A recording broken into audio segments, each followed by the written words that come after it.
রাতে গঙ্গার জলে তীব্র ঘূর্ণিপাক।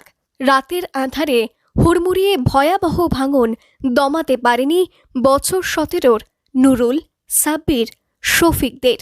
হার মানেনি মিতালি, বর্ষারাও। গঙ্গায় গিলে খেয়েছে আস্ত ঘরবাড়ি, সম্বল চিলতে বসত ভিটেটুকুও। সব হারিয়ে সপরিবারে কারোর আশ্রয় জুটেছে ত্রাণ শিবিরের ট্রিপলের তাঁবুতে, কারোর আবার গ্রামের প্রাথমিক বিদ্যালয়ের একফালি বারান্দায়। তবু দমেনি ওরা। বছর জুড়ে ভাঙন আর ঠাঁই বদলের যাযাবর লড়াইয়ের সাথে দাঁতে দাঁত চেপে মাধ্যমিকের লড়াইও নেমেছে ভাঙনগ্রস্ত শামশেরগঞ্জের কিশোর কিশোরী যোদ্ধারা। লোকের বাড়িতে রাখবো তো রাখতে দিতে চায় না, কোথায় থাকবো না থাকবো ওই জায়গা মোটেই নেই।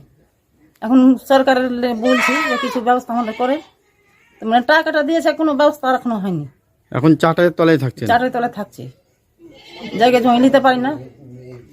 60,000 টাকা পেয়েছি, আর 1 লাখ টাকা তো আমার বাড়ি ঘর হবে না।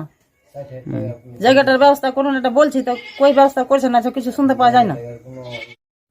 শামশেরগঞ্জের ধানঘরা, শিকদারপুর, মহেশটোলা সহ ভাঙনের সর্বশান্ত হওয়া বিস্তীর্ণ এলাকার বিড়ি শ্রমিক পরিবারের প্রায় 23 জন পরীক্ষার্থী মাধ্যমিক পরীক্ষায় বসেছে এই বছর।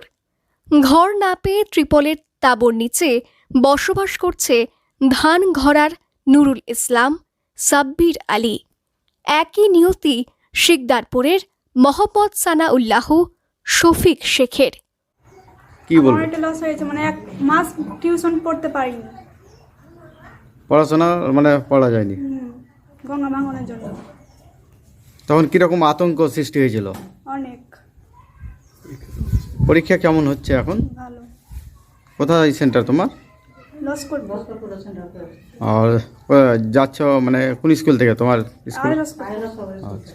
ঘরবাড়ি হারিয়ে কয়েক মাস যাযাবরের জীবন কাটিয়ে গঞ্জে আত্মীয়ের বাড়ি ঠাঁই মিলেছে মহেশটোলার রিপন শেখের। সকলেরই একটি ঘরে থাকা, খাওয়া, রান্না বান্না, সঙ্গে পড়াশোনা। শিবপুরের বর্ষা সরকার, মিতালি মণ্ডল ভাঙনে ঘরবাড়ি হারিয়ে কিছুদিন ছিল এক স্কুলের সরকারি শিবিরে। পরীক্ষা দিচ্ছে তারাও।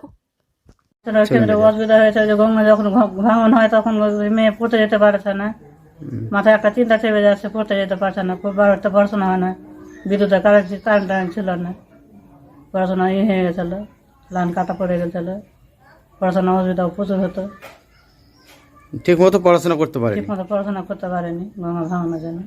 জীবনের প্রথম বড় পরীক্ষা, অঙ্ক, ভূগোল, ইতিহাস পরীক্ষা দিচ্ছেন মনের জোর করেই। তবে অন্যান্যদের মতো জীবন নয় ওদের, তা জেনেই ভাঙন কবলিত ছাত্র ছাত্রীরা দৈনন্দিন বসছে পরীক্ষায়। সিনেমা, চিত্রনাট্যের মতোই হেরে যাক ভাঙন, অসমের লড়াইয়ে জিতে যাক ওরা, চাইছে গোটা মুর্শিদাবাদ। গত বছর বেশ কিছু বাড়ি ছিল গঙ্গার ধারে, যাদের বাড়িগুলো পড়ে গেছে, গঙ্গা গ্রাস করে নিয়েছে, ওদের কোনো ঠিকানা নেই। কেউ আত্মীয়ের বাড়িতে আছে, কেউ স্কুলে ঠাঁই পেয়েছে, কেউ বা টেন্ট বানিয়ে কোনো বাগানে বাস করছে। অথচ তারা জীবন যুদ্ধে জয়ী হওয়ার প্রেরণা নিয়ে মাধ্যমিক পরীক্ষায় ঝাঁপিয়ে পড়েছে, কারণ তারা জানে এই পরীক্ষা হয় তার জীবনে পাবে না।